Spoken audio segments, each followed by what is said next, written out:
અર્થશાસ્ત્ર ચેપ્ટર 8 કૃષિ ક્ષેત્ર. ગયા પીરિયડની અંદર આપણે ખેત ઉત્પાદકતા વધારવાના ઉપાયોની અંદર ટેકનોલોજીકલ સુધાર ચાલુ કર્યા. મને બે મુદ્દો જોઈ ગયા, સુધારેલા બિયારણો. હવે આજે બીજો મુદ્દો જોઈએ છે આપણે રાસાયણિક ખાતરનો વપરાશ.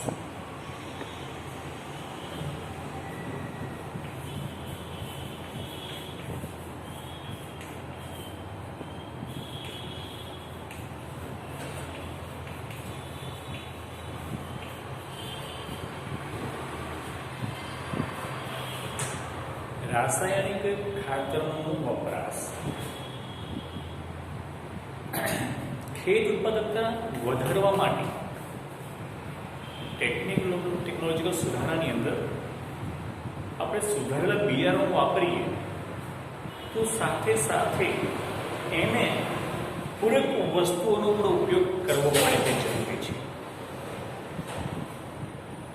તો અહીંયા આગળ સુધારેલા બિયારણો વાપરીએ તે સાથે સાથે રાસાયણિક ખાતરનો પણ વપરાશ થવો જરૂરી છે, તો જ ઉત્પાદકતા વધારી શકાય. હવે જેમ જેમ સમય જાય તેમ તેમ આનો ઉપયોગ વધ્યો છે. જે શું કાર્ય કરે છે કે જમીનમાંથી જે કેટલાક પોષક તત્વોનું ધોવાણ થઈ ગયું હોય છે એ પોષક તત્વો પૂરું પાડવાનું કાર્ય આ રાસાયણિક ખાતર દ્વારા કરવામાં આવે છે. અને એ પોષણ આના દ્વારા મળી રહે છે અને બને તેટલું ઝડપી ઉત્પાદન પ્રાપ્ત કરી શકાય છે. અને ભારતની અંદર કૃષિ ક્ષેત્રે જે નવા સંશોધનો પ્રયોગો હાથ ધર્યા છે, પ્રયોગો કર્યા છે, એની બધી સાબિત કરી શકાયું છે કે વિવિધ પાકોની અંદર આ રાસાયણિક ખાતરનો ઉપયોગ કરવાથી ઉત્પાદકતામાં સારા એવા પ્રમાણમાં વધારો થઈ શક્યો છે.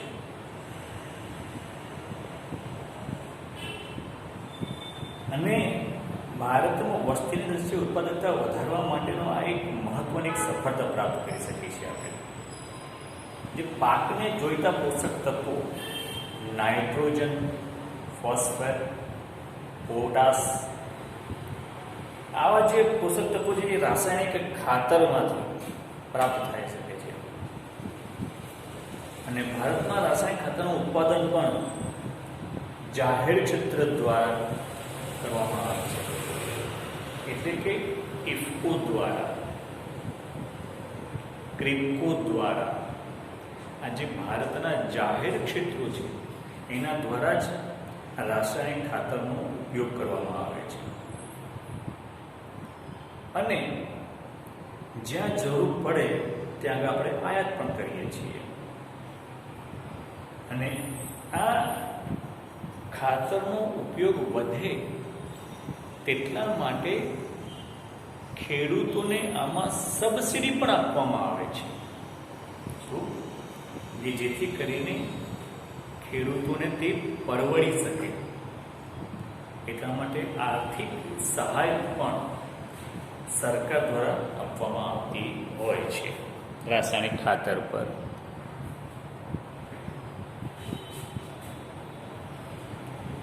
બીજું છે સિંચાઈની સગવડમાં વધારો.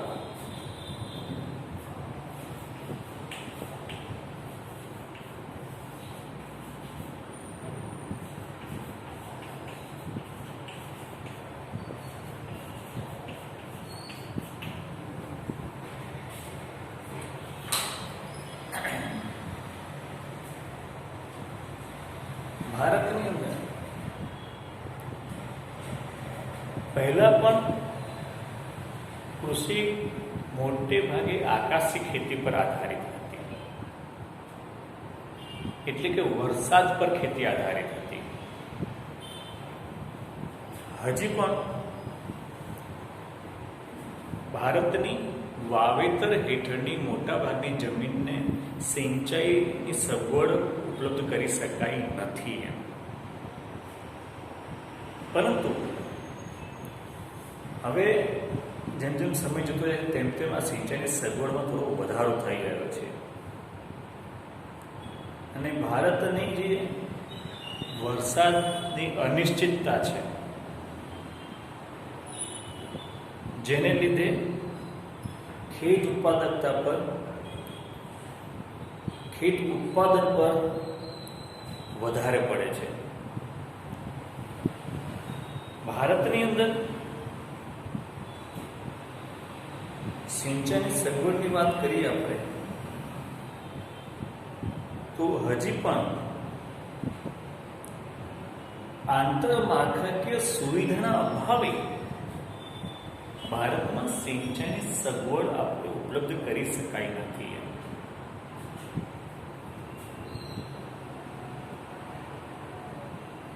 ભારતની અંદર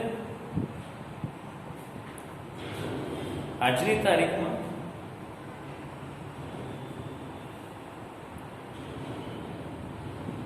કૃષિ ઉપર નિશ્ચિત પાક લઈ શકાય. વરસાદની અનિશ્ચિતતા એ તો આપણે દૂર કરી શકતા નથી, પરંતુ ઋતુગત પાક લઈ શકાય અને એના માટે જે પાણીની અગવડતા છે એ દૂર કરવા માટે સિંચાઈની સગવડને અગ્રિમતા આપવામાં આવેલી છે. અને સિંચાઈની સુવિધાઓ વધારવા માટે, વિવિધ પાકો લઈ શકાય તે માટે, વિવિધ ઉત્પાદન લઈ શકાય તે માટે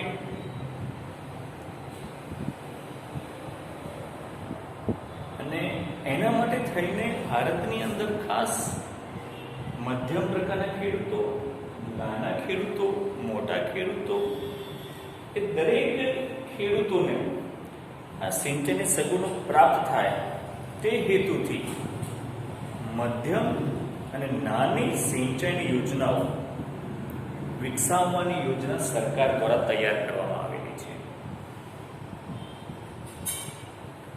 એના માટે થઈને સિંચાઈ ક્ષેત્રે વિકાસ યોજના, આંતરમાળખાકીય વિકાસ ભંડોળની રચના પણ સરકાર દ્વારા કરવામાં આવેલી છે અને નાબાર્ડ દ્વારા સિંચાઈની યોજનાઓ પૂરી કરવા માટે જવાબદારી નાબાર્ડને સોંપવામાં આવેલી છે. એટલે કે ભારતની કૃષિને પૂરતા પ્રમાણમાં આ બધી સગવડો પ્રાપ્ત થાય તેટલા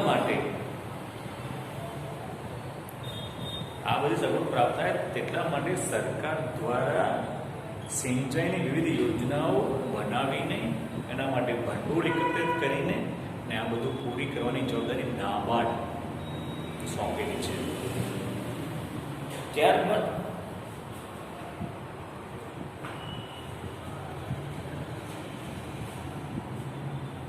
બીજું આવે છે ટેકનોલોજી સુધારાની અંદર યંત્રોનો ઉપયોગ.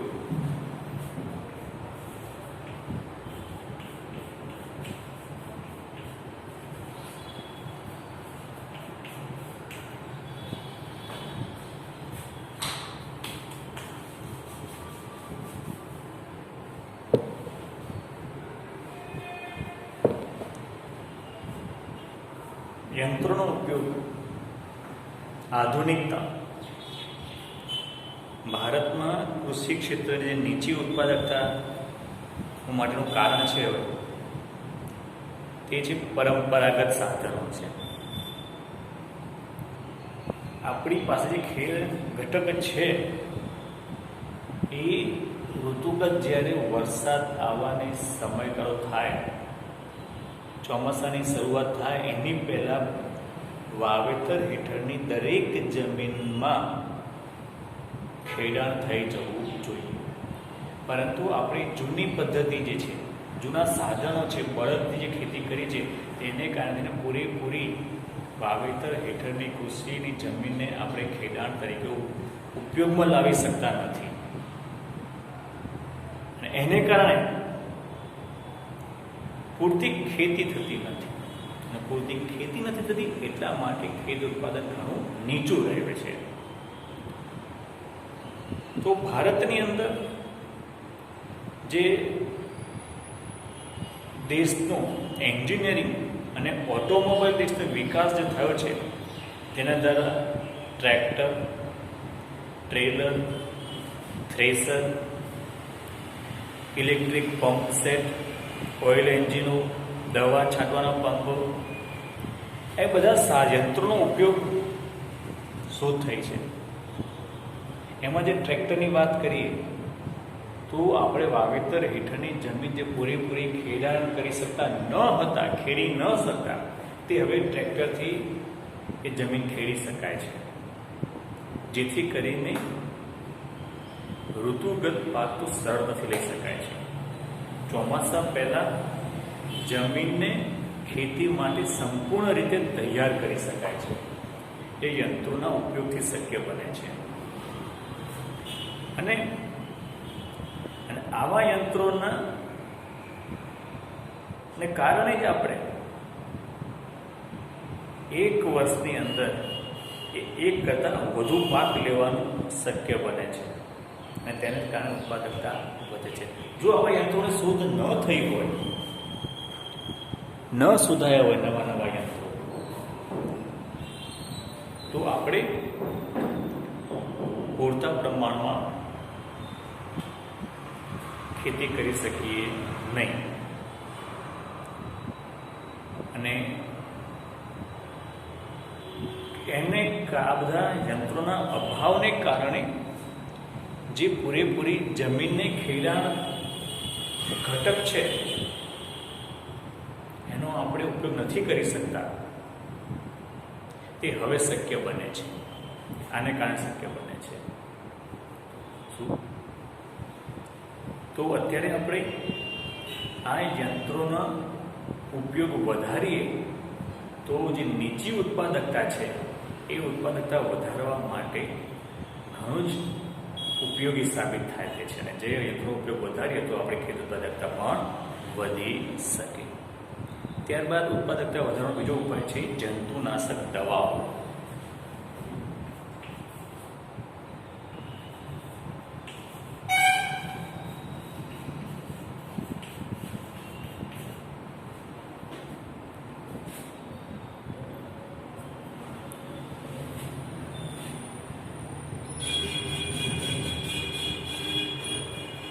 કહેવાય છે કે ભારતની અંદર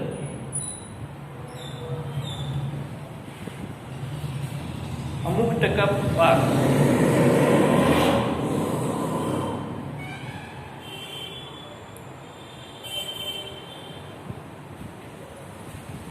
તૈયાર થઈ ગયા પછી કેટલાક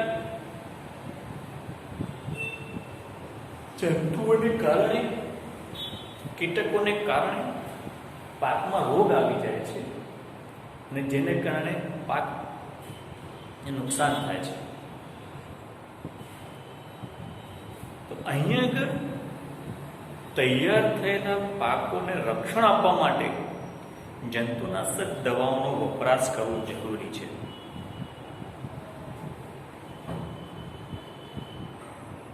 પાકની વાવણી થાય ત્યારથી લઈને તૈયાર થાય ત્યાં સુધીમાં વિવિધ પ્રકારના દવાઓનો ઉપયોગ કરવામાં આવે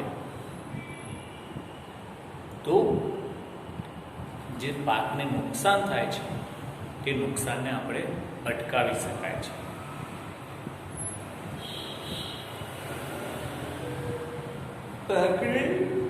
અલગ અલગ પ્રકારના રોગો સામે રક્ષણ આપી શકાય છે.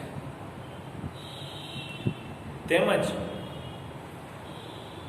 આ જે વૈજ્ઞાનિક પદ્ધતિએ વિવિધ પ્રકારની જંતુનાશકનો ઉપયોગ કરવામાં આવે તો તે જ પ્રકારના રોગ સામે સરળતાથી પાકને આપણે બચાવી શકાય છે. અહીં આગળ પાકની ઉત્પાદકતા વધારવા માટે તેમાં થતા રોગો અટકાવવા એ મહત્વનું છે. પાકની વાવણીથી ચાલુ કરીએ, આપણે બીજ વાવણીથી ચાલુ કરીએ ત્યારથી એને અમુક પ્રકારની જંતુનાશક દવાઓ આપવામાં આવે. તો જેવી રીતે આપણે માનવીને રસી આપીએ છીએ, એ માનવીને જન્મ અને સમયે અમુક સમયમાં જે રસી આપી દેવામાં આવે તો બાળકમાં થતા રોગોને અટકાવી શકાય છે. તેવી જ રીતે પાકનું છે, કૃષિનું છે. કૃષિ ક્ષેત્રે કૃષિમાં જ્યારે વાવણી કરવામાં આવે તે વખતે અમુક પ્રકારની દવા, જંતુનાશક દવાનો વપરાશ કરીએ તો તેમાં અમુક પ્રકારના જે રોગો આવે છે તે પાકમાં રોગો આવી શકતા નથી અને એને કારણે કૃષિ ઉત્પાદકતા વધારી શકાય છે. ત્યારબાદ છે ભૂમિ પરીક્ષણ.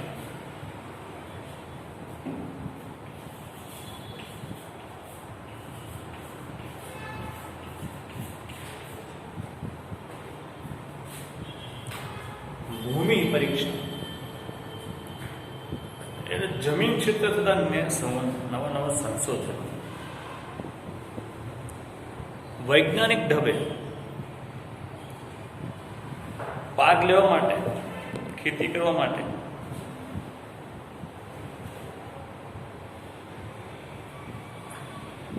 જમીન ઉપર કેટલાક સંશોધનો કરવામાં આવે છે. અહીંયા આગળ જેને સોઇલ ટેસ્ટિંગ કહીએ છીએ આપણે,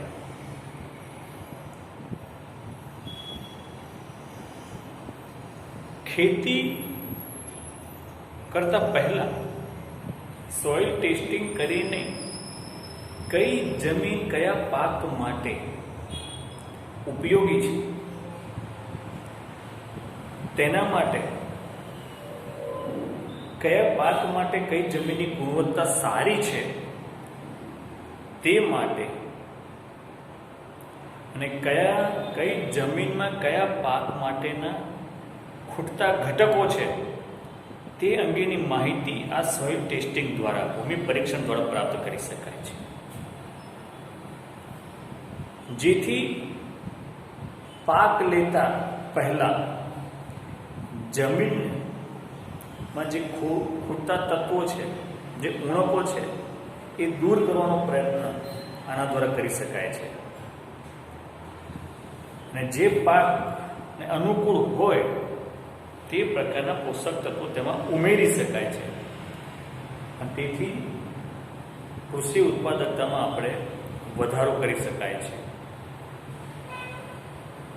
અને આના દ્વારા આપણે અલગ અલગ વિસ્તારમાંથી જે તે પ્રકારના પાક લઈ શકીએ છીએ આપણે, જે ભૂમિ પરીક્ષણને કારણે જે શક્ય બનતું હોય છે. બરોબર. બીજું છે અન્ય ઉપાય.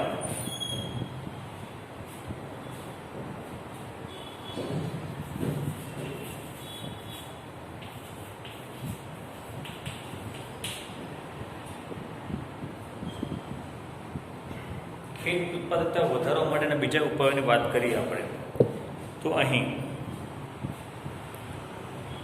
ખેડૂતોને શિક્ષિત કરવા જોઈએ, તેમનું શિક્ષણનું પ્રમાણ વધારવું જોઈએ, નવી પદ્ધતિથી તેમને માહિતગાર કરવા જોઈએ, ખેડૂતોની કાર્યપ્રણાલીમાં તે ફેરફાર થાય તે પ્રકારના પ્રયત્નો કરવા જોઈએ.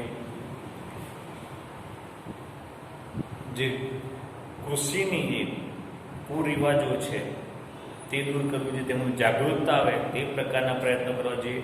જેમના પ્રારબ્ધવાદ છે, પ્રારબ્ધવાદ ન બેસી રહેતા તે કૃષિ માટે નવીનતમ ઉપાયો કરે, ખેત ઉત્પાદન વધારવા માટેના પ્રયત્ન કરે, તે માટે પ્રયત્ન કરવા જોઈએ.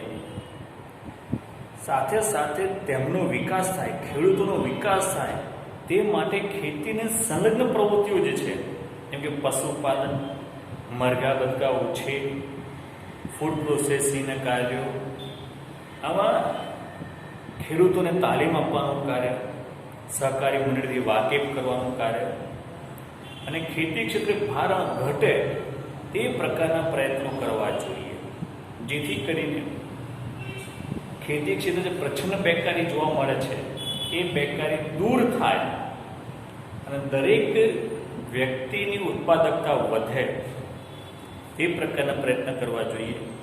અને આના માટે થઈને ખાસ ખેતી આધારિત ઉદ્યોગોનો વિકાસ થાય, નાના પાયા પરના ઉદ્યોગોનો વિકાસ થાય અને ગ્રામ્ય અર્થતંત્ર વધારે મજબૂત બને અને આ નાના પાયા પરના ઉદ્યોગો, કૃષિ આધારિત ઉદ્યોગો ગ્રામ્ય ક્ષેત્રની આસપાસમાં વધે તે પ્રકારનો ફેલાવો કરવો જોઈએ, તેને પ્રોત્સાહન આપવું જોઈએ.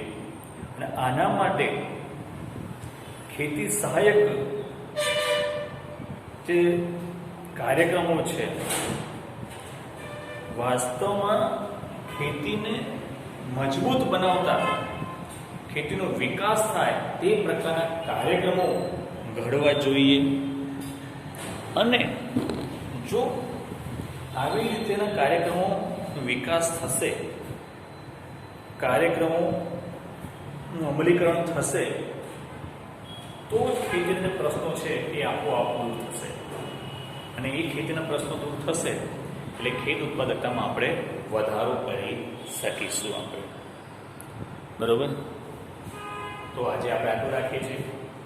તો આજનું તમારું હોમવર્ક છે કે ખેત ઉત્પાદકતા વધારવાના જે ટેકનોલોજીકલ ઉપાયો ચલાયા તે અને અન્ય ઉપાયો એ બંને તમારે લખીને તૈયાર કરવાના છે. બરોબર?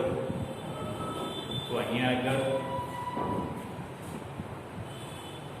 આજનું તમારું હોમવર્ક આવ્યું.